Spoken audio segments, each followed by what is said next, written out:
सहनाववतु सहनौ भुनक्तु सह वीर्यं करवावहै तेजस्विनावधीतमस्तु मा विद्विषावहै। ओम शांति शांति शांति।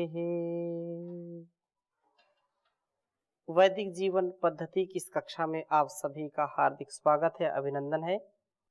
ऋग्वेद के स्वाध्याय में हम चतुर्थ मंडल का स्वाध्याय कर रहे हैं, क्योंकि वेद का पढ़ना पढ़ाना, सुनना सुनाना तथा आचरण में लाना हम सभी का, श्रेष्ठ जनों का, आर्यों का परम कर्तव्य है और यही परंपरा हमारी ऋषियों की रही है। हम जितना ज्ञान को अपने जीवन में उतारने का प्रयत्न करेंगे और उस ज्ञान के द्वारा अपने गुणकर्म स्वभाव को दिव्य भव्य बनाएंगे, तो ज्ञान से ही हम अपने कर्मों का अनुष्ठान जब करते हैं तो उन कर्मों में हमारा जो भी कर्म है, धनार्जन हो, विद्यार्जन हो, पुण्यार्जन हो, यश कीर्ति, हर प्रकार की सुख समृद्धि का मार्ग हम प्रशस्त कर पाते हैं और यही हमारे लिए अत्यंत कल्याणकारी हो जाता है। संसार सागर से पार जाने के लिए ज्ञान रूपी धन की परम आवश्यक है और इस परम आवश्यक ज्ञान से, परम आवश्यक धन से इस जीवन को हम सुंदर बनाएं। घर, परिवार, समाज, संसार को, राष्ट्र को उन्नत बनाना ये हमारे लिए परम कर्तव्य है। धन कैसा हो, इसके विषय में भी हमको चिंतन करना चाहिए। तो ऋग्वेद के 37वें सूक्त का स्वाध्याय हम करेंगे, चौथे मंडल के, और यहां पर धन की चर्चा की है कि धन कैसा होना चाहिए। चतुर्थ मंडल के 37वें सूक्त का 5वां मंत्र, कैसा धन। वेद मंत्र मैं प्रथम आपके समक्ष लिखता हूं, फिर चर्चा करूंगा। ओम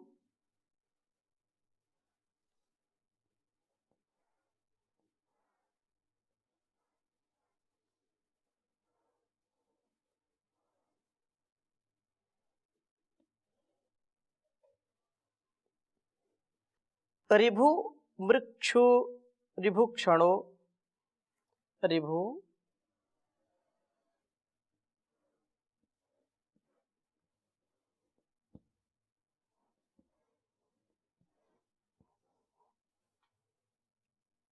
ऋभु ऋभुक्षणो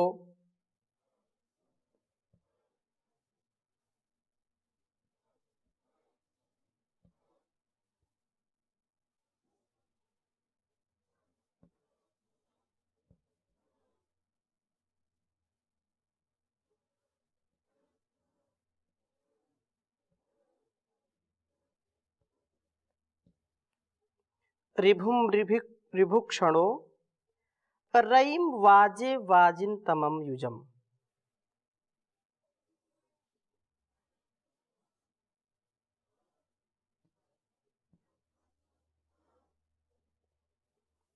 रईम वाजे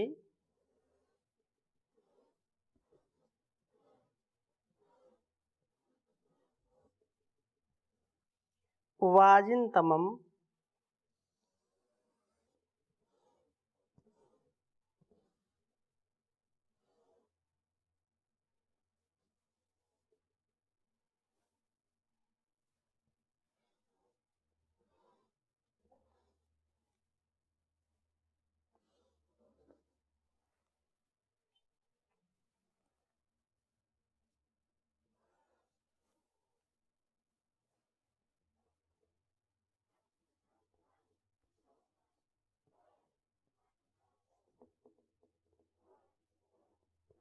युजम। इंद्रस्वंतम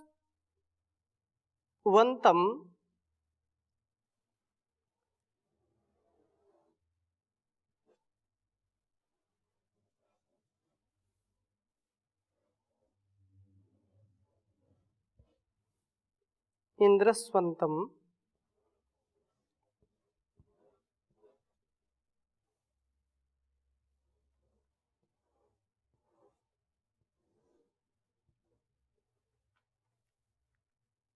हवामहे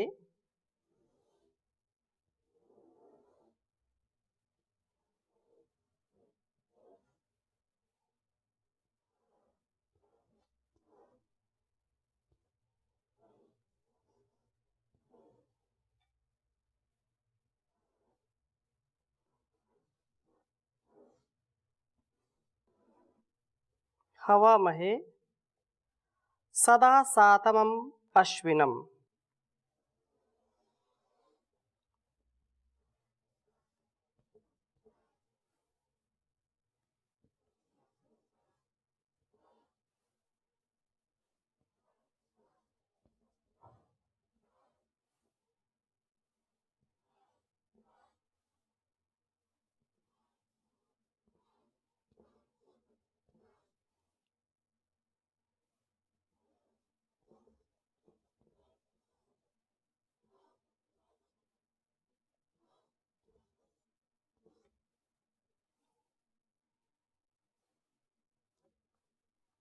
अश्विनम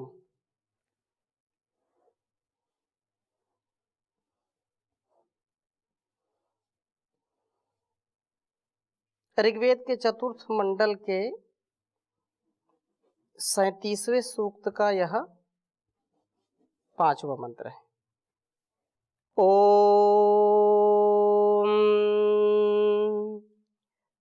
ऋभुं ऋभुक्षणो रयिं वाजे वाजिन्तमं युजम् इंद्रस्वन्तं हवामहे सदा सातममश्विनम्। ओम ऋभुं ऋभुक्षणो रयिं वाजे वाजिन्तमं युजम् इंद्रस्वन्तं हवामहे सदा सातममश्विनम्। बहुत ही सुंदर भाव है इस वेद मंत्र का। हे ऋभुक्षण, जान दीप्ति में निवास करने वाले देवों, हम रईम हवामहे, जान के जो दीप्ति अर्थात जान दीप्ति में निवास करने वाले देव अर्थात जो जान के प्रकाश में सदा अपने आप का परिष्कार करते हैं, अपने ज्ञान रमण में सदा आनंदित रहते हैं, हम रईम हवामहे धन के लिए याचना करते हैं। उस धन के लिए जो कि ऋभुम जान दीप्ति वाला है, उरुभाति इस धन को प्राप्त करके हम जान विमुख ना हो जाएं, जो है हम जानहीन ना हो जाएं। ज्ञान हमको मिला है, धन मिला है, लेकिन ऐसा ज्ञान जो हमको सदा उत्थान की ओर ले जाने वाला हो, ऐसा धन जो हमको हर प्रकार से ऐश्वर्य से युक्त करने वाला हो, हमारा अपकर्ष करने वाला ना हो, हमारा पतन करने वाला ना हो, ऐसा धन जिससे यह जीवन सुंदर बन जाए, जिससे यह जीवन व्यवस्थित हो जाए, ऐसा ज्ञान ऐसा धन हमको प्राप्त कराइए प्रभु। क्योंकि व्यक्ति जब धन प्राप्त कर लेता है तो धन से व्यक्ति को अहंकार की भी प्राप्ति होती है, और ऐसा अहंकार जो व्यक्ति को विनाश की ओर ले जाता है। वस्तुतः धन तो विकास के लिए होता है, परंतु अधिकांश यह देखा जाता है, प्रायः यह देखा जाता है कि व्यक्ति में जैसे ही धन की लालसा अधिक आई तो धन व्यक्ति के निधन का कारण बन जाता है, व्यक्ति के पतन का कारण बन जाता है, उत्थान नहीं हो पाता है। लेकिन जो व्यक्ति अपने ज्ञान के अनुसार कर्म करता है, ज्ञान के अनुसार धनार्जन करता है, धनोपार्जन करता है, वह निसंदेह उत्कर्ष को प्राप्त होता है। तो ज्ञान दीप्ति वाला हमको बनाइए, ज्ञान दीप्ति हमारे अस्तित्व में आए, ज्ञान प्राप्ति का साधन प्रभु बनाएं, धन को हम ज्ञान में लगाएं। ऐसा नहीं कि धन आया और अहंकारी बन गए, धन आया तो हम वासनाओं के शिकार हो गए, हम विषयों में फंस गए। ऐसा नहीं होना चाहिए। धन आए तो धन से हम अपने जीवन को विद्या से युक्त, ज्ञान से युक्त करें, ऐसा पुरुषार्थ हमारे अंदर होना चाहिए। ध्यान से जीवन जिए, ज्ञान से जीवन जिए, समाधान से जीवन जिए, व्यवधान से, अज्ञान से, अविवेक से जीवन हमारा नाश को प्राप्त होता है। इसलिए हम धन भी जो अर्जित करें, वह धन, वह संपत्ति, वह ऐश्वर्य, वह कीर्ति किसके लिए होनी चाहिए? ज्ञान अर्जन के लिए होनी चाहिए। और वाजे कहा कि संग्राम में वाजी तमम जो अत्यंत शक्तिशाली है, संग्राम में जो हमें शक्ति संपन्न बनाता है, उस धन की हम याचना करते हैं। इस धन से हम वासनाओं में फंस ना जाएं, क्योंकि यदि हम इतिहास को देखें तो इतिहास में बड़े बड़े राजा, बड़े बड़े वजीर, बिल्कुल जिनका उत्कर्ष था, वे इन वासनाओं में फंस करके, धन के अहंकार में फंस करके इस धरा में बिल्कुल अपने अस्तित्व को मिटा दिए, और वे अपने साथ साथ अपनी प्रजा को भी इतनी दयनीय स्थिति में पहुंचा दिया। क्यों? क्योंकि उन्होंने विद्या से युक्त जीवन नहीं जिया। केवल धन संपत्ति में लग करके, वासनाओं में लग करके विपत्ति मोल ले ली। इन विपत्तियों से हम बचें। हम कभी भी जीवन के ऐसे मोड़ पर अहंकार या वासना के शिकार ना हो जाएं जो हमारे लिए कल्याणकारी नहीं है, जो हमको पतन की ओर ले जाता है। ऐसा धन हमको नहीं चाहिए। हमको ऐसा धन चाहिए जो हमको शक्तिशाली बनाता है, ऐसा धन चाहिए जो ज्ञान से युक्त करता है, ऐसा धन चाहिए जिससे हमारी उपासना अच्छी हो सके, ऐसा धन जो उपासना में मन लगा सके। ऐसा धन नहीं चाहिए जो वासनाओं की ओर ले जाने वाला है, ऐसा धन नहीं चाहिए जो विषयों में फंसाने वाला है। धन श्रेष्ठ हो तो धन के कारण हमारा परस्पर विरोध ना हो। बहुत महत्वपूर्ण बात कही। युजम, युज समाधौ, युजर योगे, युज संयमने, तीन धातुओं से युज शब्द का प्रयोग किया जाता है, युज शब्द बनता है। तो यहाँ वेद मंत्र में कहा युजम, हम संयोग में रहें, हम वियोग को प्राप्त ना हो, हम परस्पर मैत्री भाव में रहें, मेल वाले हम बने, हम आपस में मिलजुल करके, आपस में उत्साह से, प्रेम से, करुणा से, परस्परता से, कृतज्ञता से सदा ओतप्रोत रहे। ऐसी भावना हमारी श्रेष्ठ होनी चाहिए। यदि ऐसा भाव आएगा तो निसंदेह जीवन हमारा सुंदर और दिव्य बन जाएगा, इसमें कोई संदेह नहीं है। परंतु यदि ऐसा धन जो केवल मेरे अभिमान को बढ़ाने वाला है और मैं दूसरों का अपमान करने वाला हूं, अपनों से बिछुड़ने वाला और अपनों से दूसरों को अलग करने वाला हूं, दरार पैदा करने वाला हूं, दिलों में दरार और घर में दीवार पैदा करने वाला हूं, तो ऐसा धन मेरे किसी काम का नहीं है। इसलिए वेद मंत्र कहता है कि धन की लालसा करें, लेकिन कैसा धन होना चाहिए? जिससे बुद्धि की शुद्धि हो, जिससे ज्ञान की प्राप्ति हो, ऐसा धन जो मुझको समृद्धि दे, ऐसा धन जो मुझको विवेक दे, ऐसा धन जिससे मैं मैत्री का भाव रख सकूं, दूसरों के हृदयों को मैं जोड़ सकूं, दूसरों के संबंधों में मैं दिव्यता का आधान कर सकूं, ऐसा धन मुझको चाहिए। वयम स्याम पतयोरयिणाम, वेद का आदेश है कि हे परमपिता परमेश्वर, हम धन ऐश्वर्यों के स्वामी हो। हे मनुष्यों, तुम दीनहीन स्थिति में मत रहो। तुम्हारा ऐश्वर्य देश और समाज के लिए, राष्ट्र के लिए विशेष होना चाहिए। और यह हमारी ऋषि परंपरा रही है।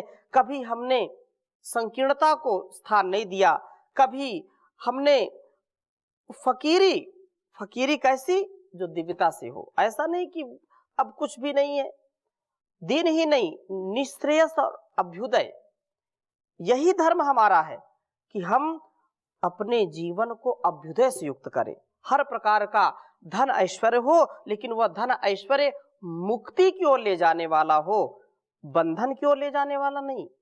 अतः परमपिता परमेश्वर से यह प्रार्थना है कि हे प्रभु, हमको ऐसा धन दीजिए जिससे इस संग्राम में हम शक्ति संपन्न बन करके इस संग्राम में जीतने वाले बने, हम हारने वाले ना बने, और परस्पर प्रेम से, करुणा से मिलकर के आपस में रहने। आज की स्थिति हम देखें, धन के कारण भाई भाई से झगड़ा है, मित्र मित्र से झगड़ा है, गुरु शिष्य से झगड़ा है, माता पिता से झगड़ा है, और इतने शत्रु हम बना लेते हैं केवल धन के लिए। धन से हम अपने मान सम्मान को पाना चाहते हैं, ये कभी हो नहीं सकता। धन धरा के बीच ही सारा धरा रह जाएगा, पशु भी बंधे रह जाएंगे जब कूच का वक्त आएगा। कोई भी संसार में बच नहीं पाएगा, यह देह भी तेरी चिता में यूं ही जल भुन जाएगी। बाद में सच्चा सखा केवल तेरा धर्म ही रह जाएगा।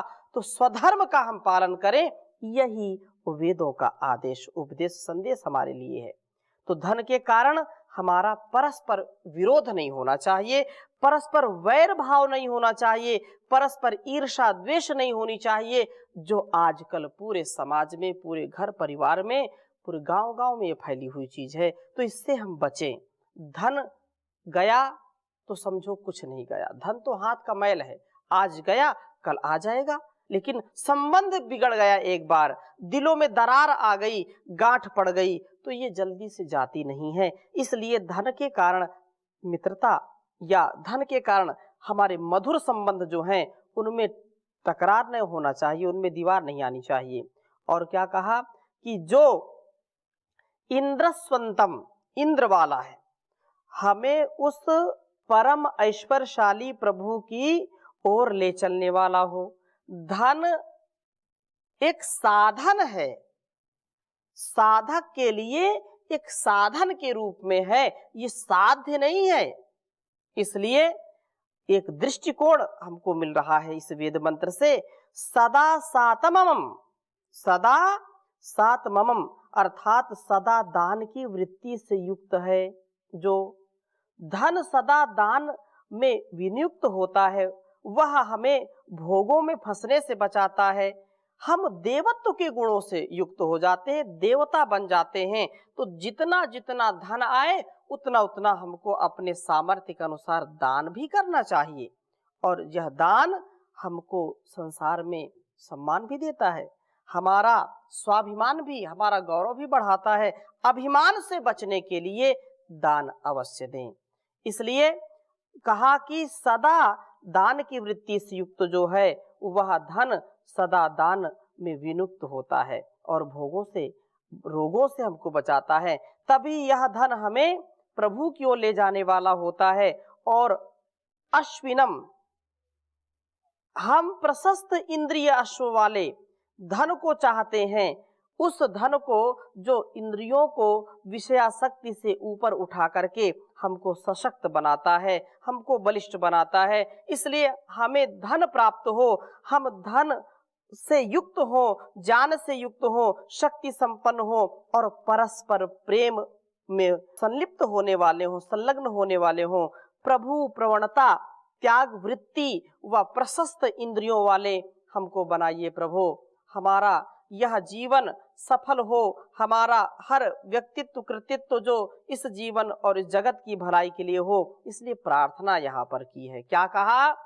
कुछ नहीं करुणा निधान चाहिए, कुछ नहीं करुणा निधान चाहिए, एक तेरी दया दयावान चाहिए, एक तेरी दया दयावान चाहिए। धन की लगन नहीं मन में समाए, जिसके नशे में तेरा नाम भूल जाए। धन की लगन नहीं मन में समाए, जिसके नशे में तेरा नाम भूल जाए। ऐसा न कोई सामान चाहिए, ऐसा न कोई सामान चाहिए, एक तेरी दया दयावान चाहिए। आदमी ना माने पर मान न पड़े, झोपड़ी में जिंदगी बिताना जो पड़े।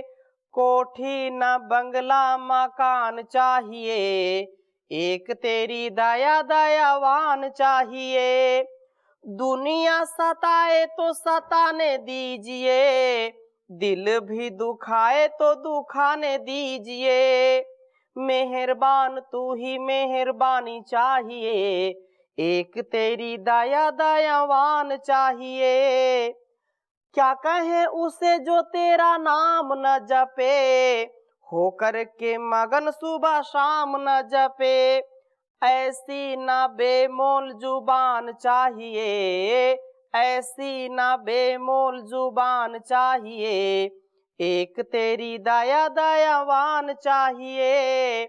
कुछ नहीं करुणा निधान चाहिए, एक तेरी दया दयावान चाहिए, एक तेरी दया दयावान चाहिए। तो धन हमारा कैसा हो, जिससे हम सब प्रकार से दिव्य भव्य सभ्य जीवन बना सके और इस संसार को सुंदर बना सके। लेश मात्र क्लेश हमारे जीवन में न हो, ऐसा धन जो हमारा, हमारे माता पिता का, हमारे कुल वंश परंपरा का, हमारी संस्कृति का, हमारे संस्कारों का मान बढ़ा सके, उसका कल्याण कर सके, सब प्रकार से उन्नत बने, ऐसा धन हमको मिले, ऐसी प्रभु से कामना है। तो इन्हीं शब्दों के साथ आज की कक्षा को यहीं पर विराम देंगे। शेष चर्चा अगली कक्षा में करेंगे। ओम शांति शांति शांति।